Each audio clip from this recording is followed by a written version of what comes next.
Hi everyone, I'm Jorge. Welcome to my channel.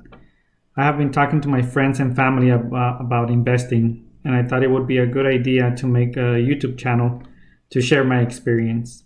I'm not a financial advisor, this is only my opinion. Make sure you consult a financial advisor before investing. People think that you need a lot of money to start investing, but you don't. You can start by taking $25 per paycheck to invest. Sometimes we spend more on Starbucks, cell phones, cable, Netflix, and so on. Most people, if they really try, I think they should be able to take $25 out of a paycheck and put it in an investment account. Another reason people don't want to invest, it's because they think the market is going to crash. Yes, it could, but if you have cash available, you can make a lot of money because the market always bounces up. Sometimes it takes longer than others, but it always does. And that's why you need to talk to a financial advisor before investing. From my experience, it's better to invest than to have all your money in a savings account or playing the lottery. Let's look at some numbers. So in 2019, I had about $2,000 in a savings account.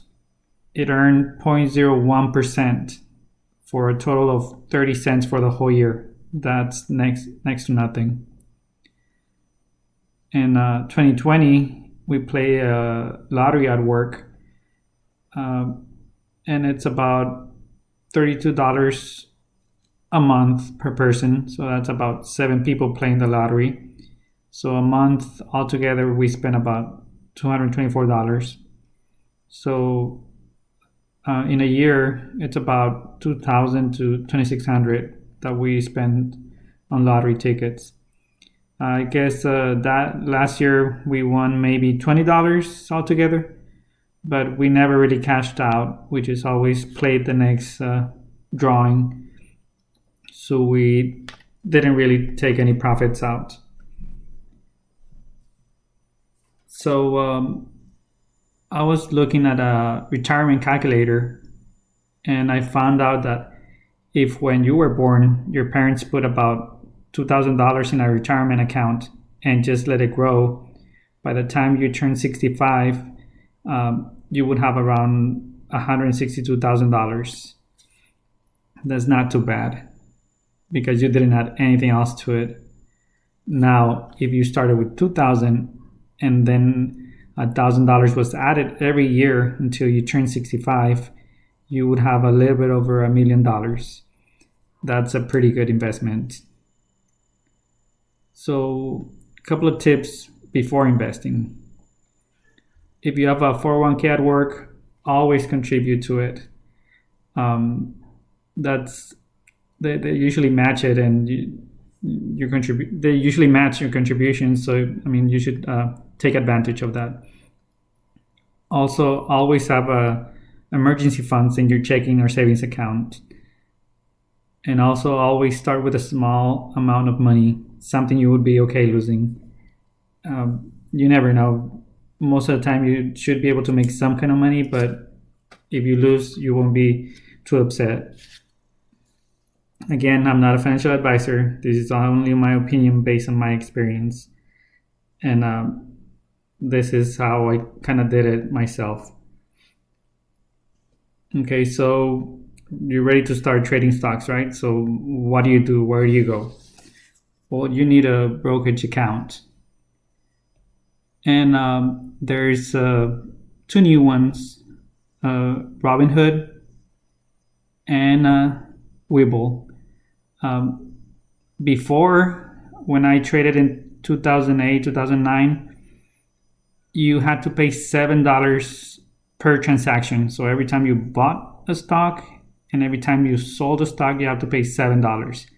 Robinhood and Webull came along and they started with zero commission. So all of the other bigger companies had to kind of follow along in order to keep customers. Those two are really good. You're just kind of limited to some stocks. if you really want to trade any kind of stocks, you want to go with like the bigger brokerages. Ameritrade, that's the one I personally use. And also, if you have I guess $20,000 sitting in the bank in a savings account, I would contact Fidelity or Vanguard and talk to them, see what you can do. But yeah, those two companies, Fidelity and Vanguard, are really good in retirement. So you would benefit to talk to them. And so my recommendations, you can get any brokerage, like I said. Personally, I have Ameritrade, and let's say you just go to their main page, and right here on the top right it says account types. Just click on that, and see right here you have a standard, and then we'll scroll down, and right here individual account. So that's pretty much the account that you need to start trading stocks. So let me see, there's no minimum funding required, but every time you want to put money in, it says an electronic transfer is a minimum of $50. And then if you want to open that, you just go right here and start filling out the information. One thing, at the end of the year, if you have any profits, you're gonna have to pay taxes on that. I mean, it can go anywhere from like 10% to 30%. It just depends on the tax laws that we have at that time. So you just have to be careful. Let's say if you made $10,000 profit one year and you just took it out and went and spent it all. Well, then come taxes, they're gonna be, well, you made $10,000, you owe anywhere from like $1,000 to $3,000 in taxes. So that's one thing you have to be careful about. If you make some profit and you take it out, make sure you save some money for to pay your taxes. Having said that, I recently learned right here on retirement. If you go here, retirement, there's this thing, a retirement account called a Roth IRA. So on this one, you're also able to trade just like the normal individual account. The only thing is that the profits, you can't take them out until you're 59 and a half or older. Your contributions, you can take them out anytime, but the profits have to stay there. And they grow tax-free. We'll take a look right here at the Roth IRA rules. So to be eligible, you need to contribute. To contribute to it, you must earn income, and there's no age limits.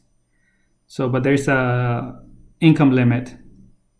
So if you're single, you have to make less than $124,000. If you're married and file jointly, you have to make less than $186,000. Also, the maximum contributions for 2020 and 2021, it's $6,000 if you're under the age of 50. And if you're over the age of 50, you can put up to $7,000 that year. And like I said, it grows tax-free. That means if you make $10,000, $20,000 profit on that account, you're not going to pay taxes on it. Again, that's if you wait to get that money out until you're 59 and a half or older.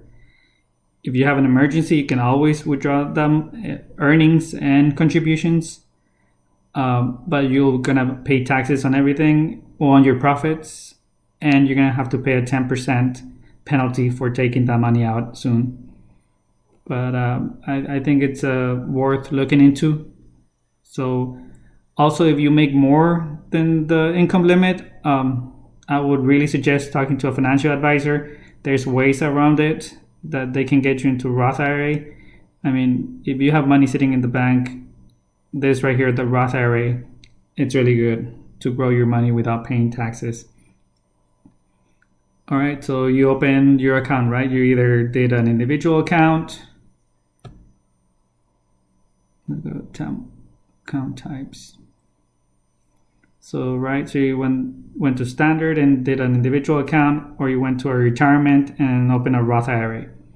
So you have to transfer money and make sure it's the ACH. It's not a wire and it's not a rollover. Make sure it says ACH. That's basically your bank transferring money to your account. Also, all the questions on the application are pretty normal. Just there was one that it's kind of tricky. It's asking if you want to get real-time quotes. You want to say yes. It's a little confusing because it kind of makes it seem that it's asking you if you're a professional trader or professional trader, something like that. So you're not. So you are allowed to get real-time quotes. So a professional investor, I guess, wouldn't be able to get that. But for most people, you should get the real-time quotes. That means when you're on your phone or your tablet or your laptop, when you're looking at the stock market, you're gonna get the real-time quotes. If you don't get that, you're gonna be delayed 15 minutes, and you don't want that. So make sure you get real-time quotes. If somehow you don't do it right, you can always go back and go to your account profile, and you can adjust it there. And you can always call whoever you're using, Ameritrade, Webull, Robinhood, whoever, just call them and ask them whatever question you have about the application. All right, so let's say you already funded your account, right? So you're ready to trade stocks. So when you log in here on Ameritrade, you have all this. You have my account, trade, research ideas, planning, education. I really like Ameritrade. I haven't tried the other ones, but I mean, they have a lot of education right here for you. So if you wanted to make a trade, this would be on a laptop or a desktop or a tablet. You go to the trade, and then you'll go to right here, stocks and ETFs. That's where you want to go. So after you click on that, this screen is going to come up. So here, if you want to buy, you put buy. There's also sell. If you already own a stock and you want to sell it, you would choose sell. Well, let's go with buy. So right, so you have a buy. So quantity, so that's how many shares you have, right? So for example, right here, see right here up to above, I only have $50 available. So let's put that I wanted 5 shares of Bank of America. It's BAC, that's a symbol for it. And if you click right outside the box, anywhere outside the box, say right here. So I wouldn't be able to buy 5 shares because I only have $50. So I couldn't even buy 2. So if I wanted to buy that, I would only buy 1. And that's your symbol. You can always look up on Yahoo Finance, anywhere, but right here too. I find it easier just to like Google the company and get the symbol to trade them. So then you have here order type, limit. That means, let's say right now it's trading, let's say close at 33.46. So I want to say, well, I don't want to buy it unless it hits $31. So here it's saying that the order is going to go through whenever Bank of America hits 31 or under. Because sometimes it'll jump. It'll go from like 33 to like 30. I mean, rarely happens, but it can do that. So if it hits 30, it'll buy it at 30 instead of 31. So this is like at this price or better for you. But let's say that it goes to like 30, 31 and 50 cents. It's not going to buy it. And then let's say it takes off to $50. So, well, you didn't buy it because it didn't hit your price that was 31. That's because you have it on a limit. So if you choose market, that means that it's gonna buy it at whatever price the market has it at. Because sometimes if you see something at $20, and by the time you go to do the trade, by the time you actually place the trade, it'll be like 50 cents up or 20 cents up, 10 cents up. So that's why market will just buy it at whatever price is trading when you place the order. So those are the main ones that you want to know. The other ones I'll go over them in different videos, but yeah, you want to just go limit or market. And then you just right here at the bottom says review order, you'll place that, and then it'll give you a breakdown, and then you just put place order, and that's it. Then after that, if you wanted to sell it, just put sell, and you would have one, right? I don't have any Bank of America shares, but if I had bought it, it would be one. And then same thing, if you wanna, let's say it was trading right now at 33.46.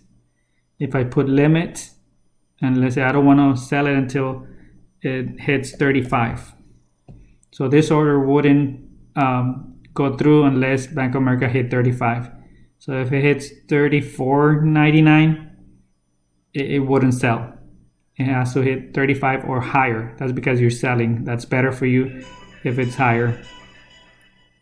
So market, same thing. It'll sell it right at the price that it's on the market at that time. So if it's 33 and then you went to place the order, and then by the time you place the order it was 34, it'll sell at 34. If it went to like 32, it'll sell at 32. So that's your market, and those are your main orders. Like I said, the other ones I'll go over in different videos, but those are your two main ones, limit and market. All right, so I hope this video wasn't too long. I've been trying to get my family and some friends to invest. A lot of people think that you need thousands of dollars. I mean, for 2021, I'm doing a challenge. I started with basically $150. So what I did is $100 for the year. I started with $100, and then I put $50 for January. So every month, I'm going to put $50. So in February, I'm going to put another $50. So if you can see, I just bought a stock maybe 2 days ago. So I should only have 150 in my account. I already have 166.87. So it means I made like about $16 profit in just a couple of days. I mean, it doesn't seem like a lot, but if you get to learn how to trade, don't put all your money in, but start slow and you'll make some money. Some people will get the hang of it, some people will not. Like I said, I'll go through the challenge and I'll explain a little bit more about the market, and I'll go really slow and simple. That way you can learn. So this video will be for people that have never ever traded a stock before. So hopefully you can join me, and please like and subscribe and turn on your notifications, and I hope to see you throughout the year. Thank you.